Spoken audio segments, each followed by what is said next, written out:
Круглый стол «Читательская компетентность. Основа интеллектуального развития ребенка». Проект по привлечению детей и их родителей к чтению, организованный Министерством образования и науки Республики Саха-Якутия в рамках августовского совещания, сплотил педагогов, библиотекарей и представителей республиканских и российских издательств. Участники пришли к выводу, что сегодня необходима организация координированной и интегрированной работы, направленной на сотрудничество, а не на конкуренцию. Новый курс детского издательства «Кескель» направлен на интеграцию классических периодических изданий и их электронных площадок, широкое освещение исследовательской деятельности, образовательных учреждений, развитие видео и аудиоконтентов. Директор Ольга Семенова призвала участников круглого стола к совместной работе, направленной на интеллектуальное развитие детей, пообещала оказать информационную поддержку каждому партнеру. У нас есть две газеты «Кескель. Юность Севера». Мы по якутоязычной газете, к сожалению, не выполнили государственное задание. 2800 экземпляров доносится до нас. Но по итогам первого полугодия мы смогли подписать 2283 читателя. «Юность Севера» у нас государственный заказ 900 экземпляров. Мы перевыполнили план. По журналам «Чуранчик» 2800 мы перевыполнили и подписали 3304 читателя. И «Колокольчик» тоже перевыполнил план. Вместо 900 1471 экземпляр. Тут важно заметить, что по мониторингу выпуска газет «Перембой» и «Кескель» за 80-95 год объем тиража был до 22 тысяч экземпляров. Это последние самые высокие показатели, которые были зафиксированы в течение 15 лет. Что же мы должны сделать, чтобы охватить хотя бы часть детей, которые сейчас проживают в Республике Саха-Якутия? У нас дети дошкольного возраста — это 61 997 детей, и школьного возраста 143 600 детей. Так, кто же в современном обществе детское издательство «Кескель»? Мы подумали об этом. Как раз мы совещались со своими аксакалами, теми молодыми ребятами, которые заняты в IT-сфере, с работниками культуры, образования, науки. И пришли к тому мнению, что издательство должно стать детским центром эффективного public relations. То есть мы должны связать общество с теми методами и технологиями, которые внедряются сейчас в системе образования и воспитания. Мы создали два новых подразделения. Это отдел цифровой трансформации и редакция сетевых изданий. Мы сохранили редакцию журналов «Чуранчик» и «Колокольчик» отдельно и редакцию газет «Кескель» и «Юность Севера» отдельно. Также в условиях рынка, как действующие люди на правовом поле и на бизнес-поле, мы создали отдел маркетинга и логистики. Как же мы должны достичь активности детей количеством 52 тысячи ребенка до 2024 года? Примерно мы распределили эту деятельность на 3 важных этапа работы.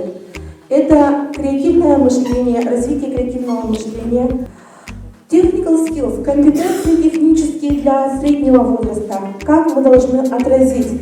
Это у нас стоит вторым этапом развития.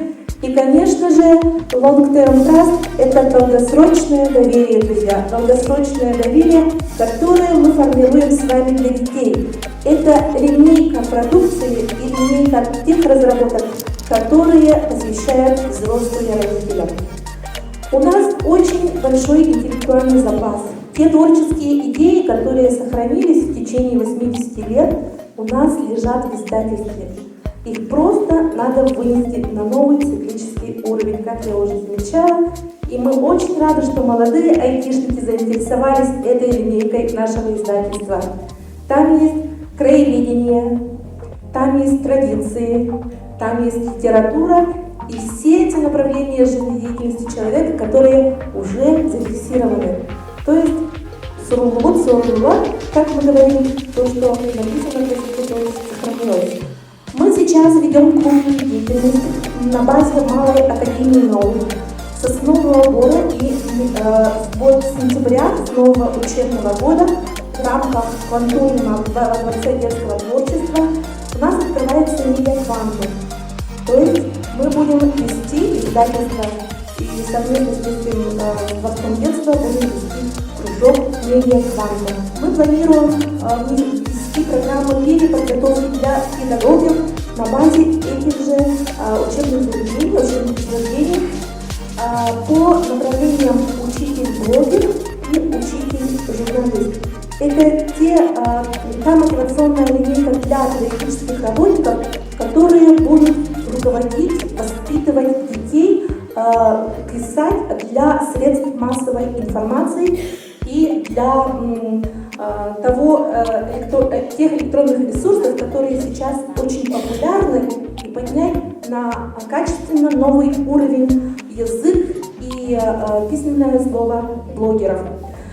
Мы очень активно сотрудничаем с российским движением школьников. Мы совместно проводим слеты и фестивали. Эта линейка будет сохраняться, и она займет в системе мотивационной интеграции свою определенную роль и будет способствовать межрегиональному обмену контентами и диссеминации опыта. Лаборатория IT-решений – это новое направление для издательства. Тут организация образовательных программ на базе IT-компаний. В октябре этого года в Сосновом Бору откроется смена по IT-направлению. И сейчас мы разрабатываем проект, чтобы внедрить в каждую исследовательскую группу, IT-группу нашего корреспондента. Мы эту практику применили на базе Малой академии наук. То есть дети-гуманитарии, которые совсем не знакомы с робототехникой, с химией, с биологией, географией, то есть это не их профильное направление, они были немножко шокированы, что мы их внедряем в такие группы. Но когда они стали говорить на одном уровне, на одной принятой их лексике, то они очень быстро усвоили, и нам с тьюторами удалось сделать очень хорошие лонгриды, очень хорошие интервью и очень хорошие примеры той детской аналитической журналистики, которая должна быть развита. Детская аналитическая журналистика была очень развита в 80-е годы, когда с 1 класса ребенок начинал писать, и в 6, 7, 8 классе они выдавали очень хорошие аналитические статьи и интервью. Теперь немножко пробежимся по годам. В 2024 году мы уже должны быть заняты уже в нескольких направлениях: естественных науках, технологиях, инженерном искусстве, творчестве, математике. То, что говорил Николай Викторович о Хорварде. Аналогичное направление будет и у нас, оно сейчас есть. Это творческие группы детей, которые будут создавать детей. То есть та потенциальная аудитория потребителей, она должна вырасти и сама развивать свои компетенции. В 2022 году мы планируем попробовать сделать экспорт идей, то есть это уже зарегистрированные авторские права.